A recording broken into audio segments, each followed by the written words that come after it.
Hello, hi ಸ್ನೇಹಿತರೆ, welcome to my channel. ನಾನು ನಿಮ್ಮ ಮೀನಾ ಪರಶುರಾಮ್.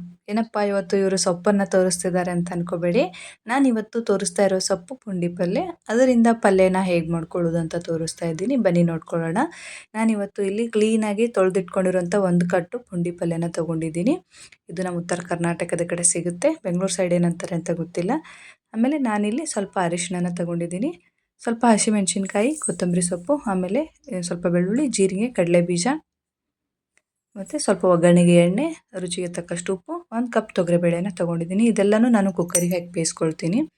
ಇಲ್ಲಿ ಒಗ್ಗರಣೆಗೆ ಸ್ವಲ್ಪ ಜೀರಿಗೆನ ತೊಗೊಂಡಿದ್ದೀನಿ. ನೋಡ್ತಾ ಇರ್ಬೋದು, ನಾನಿಲ್ಲಿ ಒಗ್ಗರಣೆಗೆ ಸ್ವಲ್ಪ ಕರಿಬೇವು, ಜೀರಿಗೆ, ಕೊತ್ತಂಬರಿ ಸೊಪ್ಪು ಮತ್ತು ಸ್ವಲ್ಪ ಬೆಳ್ಳುಳ್ಳಿ, ಸ್ವಲ್ಪ ಸಾಸಿವೆನ ತೊಗೊಂಡಿದ್ದೀನಿ. ಹೇಗೆ ಮಾಡ್ಕೊಳ್ಳೋದು ಅಂತ ನೋಡೋಣ ಬನ್ನಿ. ನಾನಿಲ್ಲಿ ಒಂದು ಕುಕ್ಕರ್ಗೆ ತೊಗೊಂಡಿರುವಂತಹ ಪುಂಡಿ ಪಲ್ಯ ಏನಿತ್ತಲ್ಲ ಅದನ್ನು ನೀಟಾಗಿ ತೊಳೆದು ಕುಕ್ಕರಿಗೆ ಸೇರಿಸ್ಕೊಂಡಿದ್ದೀನಿ. ಅದಕ್ಕೆ ಇವಾಗ ತೊಗರಿ ಬೇಳೆ ತೊಗೊಂಡಿದ್ನಲ್ಲ ಅದನ್ನು ಹಾಕ್ಕೊಳ್ತಾ ಇದ್ದೀನಿ. ಇದು ನಮ್ಮ ಉತ್ತರ ಕರ್ನಾಟಕದ ಸ್ಪೆಷಲ್ ಅಂತಲೇ ಹೇಳ್ತಾರೆ.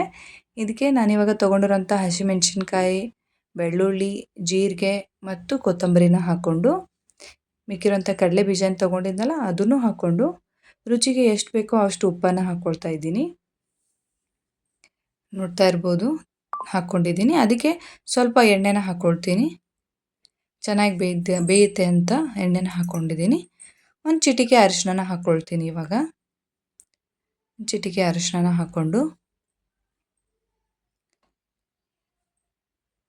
ಚೆನ್ನಾಗಿ ಮಿಕ್ಸ್ ಮಾಡಿಬಿಟ್ಟು, ನೋಡ್ತಾ ಇದ್ದೀರಲ್ಲ, ಚೆನ್ನಾಗಿ ಮಿಕ್ಸ್ ಮಾಡಿಕೊಂಡು ಒಂದು ಲಿಡ್ನ ಕ್ಲೋಸ್ ಮಾಡ್ಕೊಳ್ತೀನಿ. ಕುಕ್ಕರ್ ಲಿಡ್ನ ಕ್ಲೋಸ್ ಮಾಡಿ ಮಿನಿಮಮ್ 3ರಿಂದ 4 ವಿಷಲ್ ಬೇಯಿಸ್ಕೊಂಡ್ರೆ ಸಾಕು. ನೋಡ್ತಾ ಇದ್ದೀರಲ್ಲ, ನಾನಿಲ್ಲಿ ಬೇಳೆ ಮತ್ತು ಸೊಪ್ಪು, ಕಡಲೆಬೀಜ, ಮೆಣಸಿನ್ಕಾಯಿ ಎಲ್ಲ ಹಾಕ್ಕೊಂಡು ಕುಕ್ಕರಲ್ಲಿ ಬೇಯಿಸ್ಕೊಂಡಿದ್ದನ್ನು ಈ ಥರ ಸ್ಮ್ಯಾಶ್ ಮಾಡ್ಕೊಳ್ತಾ ಇದ್ದೀನಿ. ಮತ್ತು ಸ್ಮ್ಯಾಶರ್ ಇದ್ದರೆ ಅದರಿಂದ ಮಾಡ್ಕೋಬೋದು. ನನ್ನ ಹತ್ರ ಅದಿರಲಿಲ್ಲ. ನಾವಿದು ಉತ್ತರ ಕರ್ನಾಟಕದಲ್ಲಿ ರೆವ್ಗೆ ಅಂತ ಹೇಳ್ತೀವಿ ಇದಕ್ಕೆ.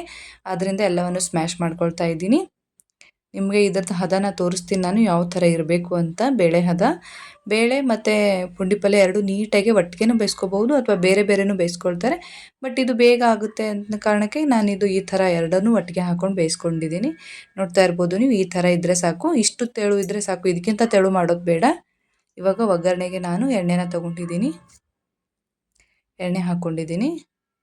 ಎಣ್ಣೆ ಕಾದ್ಮೇಲೆ ಜೀರಿಗೆ, ಸಾಸಿವೆ, ಕರಿಬೇವನ್ನು ಹಾಕ್ಕೊಳ್ತಾ ಇದ್ದೀನಿ. ನೋಡ್ತಾ ಇರ್ಬೋದು, ಜೀರಿಗೆ, ಸಾಸಿವೆ ಮತ್ತು ಕರಿಬೇವು ಎಲ್ಲವನ್ನು ಹಾಕ್ಕೊಂಡು ಚೆನ್ನಾಗಿ ಚಟಪಟ ಅಂತ ಸಿಡಿತಾ ಇರೋವರೆಗೂ ಬೇಯಿಸ್ಕೊಳ್ಬೇಕು. ಇವಾಗ ನಾನು ಬೆಳ್ಳುಳ್ಳಿ ಮತ್ತು ಕೊತ್ತಂಬರಿಯನ್ನು ತೊಗೊಂಡಿದ್ನಲ್ಲ ಅದು ಎರಡೂ ಒಟ್ಟಿಗೆ ಜಜ್ಜಿಟ್ಕೊಂಡಿದ್ದೆ, ಅದನ್ನು ಒಟ್ಟಿಗೆ ಇದಕ್ಕೆ ಹಾಕ್ಕೊಂಡು ಫ್ರೈ ಮಾಡ್ಕೊಳ್ತಾ ಇದ್ದೀನಿ. ಸ್ವಲ್ಪ ಹಸಿ ಸ್ಮೆಲ್ ಹೋಗೋವರೆಗೂ ಫ್ರೈ ಮಾಡಿಕೊಂಡ್ರೆ ಸಾಕು.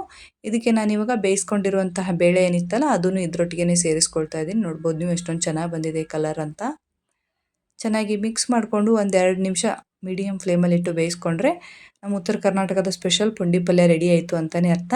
ಇದಕ್ಕೆ ಕಟಕ್ ಜೋಳದ ರೊಟ್ಟಿ ಅಥವಾ ಸಜ್ಜಿ ರೊಟ್ಟಿ ಯಾವುದಿದ್ರೂ ಬಾಯಿ ಚಪ್ಪರಿಸಿ ತಿನ್ಬೋದು, ಆ ಥರ ಬರುತ್ತೆ. ಈ ಪಲ್ಯ ಇಲ್ಲದೇ ನಮ್ಮ ಉತ್ತರ ಕರ್ನಾಟಕದವರು ಅಡುಗೆನೇ ಇಲ್ಲ ಅಂತಲೇ ಹೇಳ್ಬೋದು.